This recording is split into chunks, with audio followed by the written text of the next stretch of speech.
Welcome students. In the video lecture, I am going to explain the text of the poem Aunt Jennifer's Tiger. This poem is written by Adrienne Rich, who is an American poetess, a very famous contemporary poetess of America. तो बच्चों मैं इस video lecture के अंदर आपको एंट Jennifer's tigers की text को explain करने जा रहा हूँ।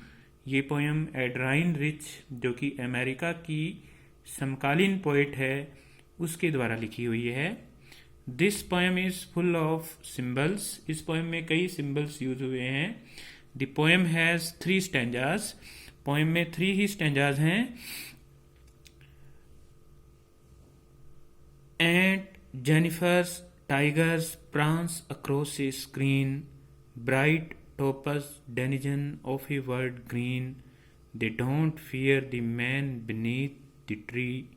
They pace in sleek silveric certainty. The title of the poem is Aunt Jennifer's Tigers. Here, the title refers to the tigers made by the poetess on a panel, but their deeper meaning is the verses or the poetry written by the poetess.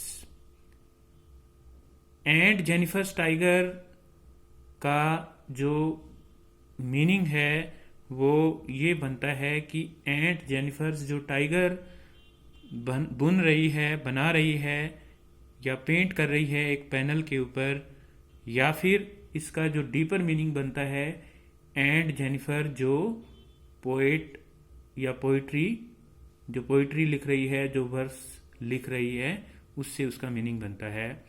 The story of ant Jennifer's life is the common story of almost all married women in every society.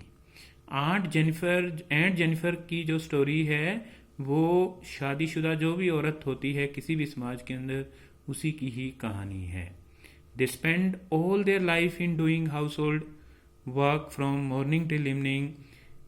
They give birth to children, they bring up them with love and care, put up with all the bullings of their husband, and then at last they pass into their graves with no regard from any one.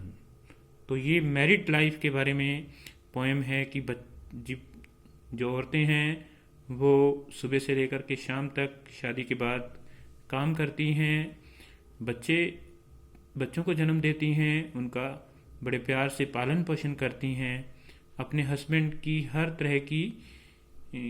तरह के order को वो मानती हैं और उसके बाद में वो मर जाती हैं बिना किसी रिगार्ड के अंत के अंदर। तो and Jennifer's tiger प्रेंस across A screen. And Jennifer is making tigers. Okay, she is doing some embroidery work. वो कुछ एम्ब्रॉयडरी वर्क कर रही है और वो कुछ टाइगर है वो बना रही है।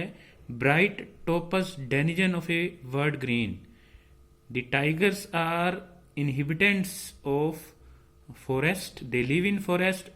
जो चीते होते हैं वो फॉरेस्ट के अंदर, जंगल के अंदर रहते हैं। Bright topaz denizen, they are very beautiful, they are bright in color, and they are the king of the forest. Okay, they are top species of the forest. वो forest की सबसे ऊंची प्रजाति होती है। They don't fear the man beneath the tree. Tigers are never afraid of anyone. Okay, they have a lot of power and strength. Okay, tigers are actually the king of the forest where they live. They dominate all the other animals living in the forests. तो tigers जो होते हैं वो forest के अंदर रहने वाले सभी जानवरों के ऊपर होते हैं। Okay, these tigers seems to be prancing across the screen. They seems to be the bright topaz denizen of a word green. Some men are standing beneath the trees, but the tiger are not afraid of these men who stand under the trees. They go on, continue with their movements. They walk in a very dignified manner. There is a lot of courage. Okay, they are full of courage. They are very bold. They are very brave, and they are very certain. They never miss their mark. वो अपना जो mark है वो कभी भी miss नहीं करते हैं.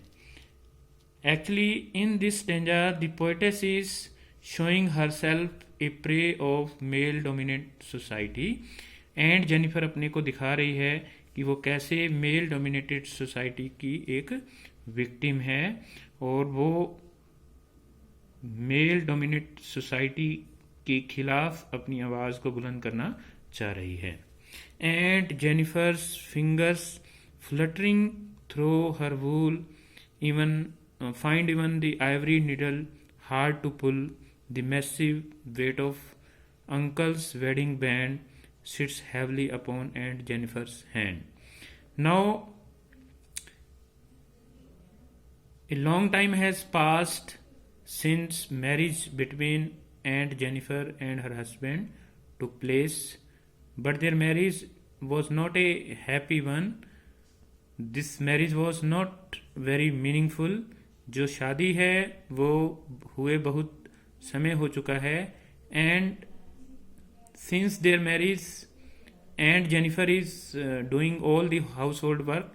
एंड जेनिफर है वो सब घर का काम है वो कर रही है. She has become weak, she has become nervous. Okay, she obey all the orders given by her husband. वो अपने हस्बैंड के हर ऑर्डर का पालन कर रही है. So her fingers are fluttering, they tremble while she is doing embroidery work.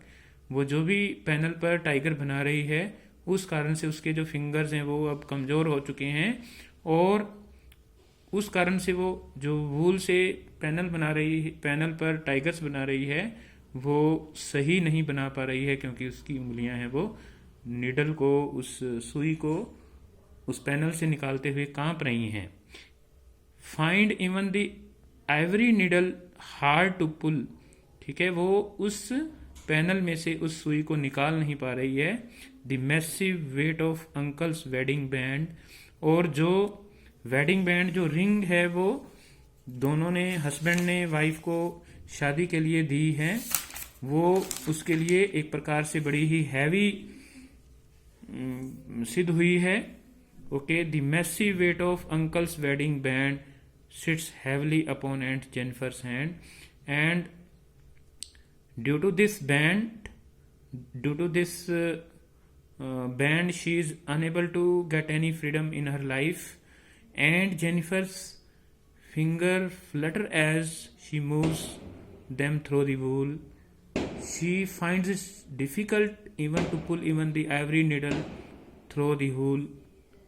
The massive weight of uncle's wedding duties and constraints sits heavy upon Aunt Jennifer's hand.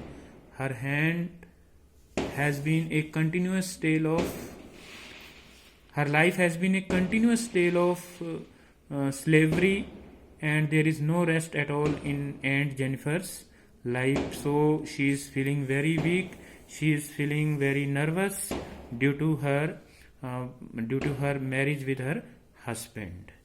Now this is the last stanza.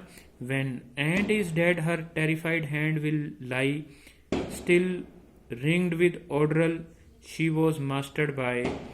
The tiger in the panel that she made will go on prancing proud and unafraid. So this is the concluding stanza of this poem. Concluding stanza है. Now in this stanza the poetess says that even after her death the ring will remain on her hand and she will never be free. Death के बाद भी जो poetess है वो अपनी married life के अंदर जो उसको कठिनाइयाँ सहन करनी पड़ी हैं वो उनसे आज़ाद नहीं हो पाएगी. On the other hand the tiger that she is embroidering will continue to move around freely for ever. Her desire of freedom and fearlessness will live on through her tiger. The tiger she is making will remain on this earth in the form of her poems or the verse that she has written. जो वो tigers बना रही है, meaning जो वो poem लिख रही है, वो उसकी मृत्यु के बाद भी जिंदा रहेंगे और उन पोएम के थ्रू वो मेल डोमिनेटेड सोसाइटी, पुरुष प्रधान समाज के खिलाफ है, वो उसकी पोएम है, वो अपनी आवाज़ उन पोएमों के माध्यम से अपनी आवाज़ है वो बुलंद करती रहेगी. And Jennifer's daily activity will not leave her even when she is dead. Her hand will be ringed with the things she was in the process of making. It was these activities that had mastered all her life. The tigers she made in the panel are still prancing and they are proud and unafraid. But poor Aunt Jennifer, who created them, will be lying lifeless and would be gone forever. और इस प्रकार से and Jennifer's की तो मृत्यु चाहे हो जाएगी, लेकिन उसके जो टाइगर्स हैं, उसकी जो पोएम्स हैं बनी हुई, उनके अंदर जो थीम दिया गया है, that will survive through out the world for ever. और वो पूरे वर्ल्ड के अंदर है, उसकी जो पोएम्स हैं वो हमेशा के लिए रहेंगी. तो student, this is word by word explanation of the poem.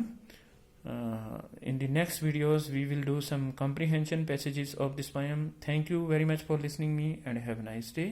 May God bless you, all of you. Thank you very much.